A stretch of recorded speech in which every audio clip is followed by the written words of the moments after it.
今年7月，有民间企业透过台湾基督教长老教会捐48台救灾车予乌克兰，那第2批70台嘛顺利捐出去啊。一寡踮台湾的乌克兰人，今仔日是到立法院感谢台湾人的诚心。每一辆车、每一个零件都我亲自盯场的。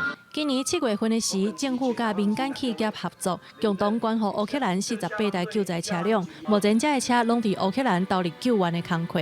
第2批要捐70台救灾车辆的合作计划，拜5早起伫立法院长尤锡坤的见证之下，也达成任务。每一辆车，我保证出去，如果不讲，人家都以为它是新车，绝对不会说让他们觉得说我们送的是2流的车。所以，像你们把这些图片送回去，一个人告诉1万个，台湾政府是非常帮助乌克兰的。虽然这些车拢是中古车，不过拢有经过整理，功能也真好，准备要送去乌克兰前线协助运送伤患，互踮伫台湾的乌克兰人真感谢嘛真感动。乌克兰也很大，用轿车送伤患没效率，加上路况不佳，因此常常在路上会发生故障的风险。台湾捐赠救援车辆车上都有应急的专业设备，可以一次救很多人的生命。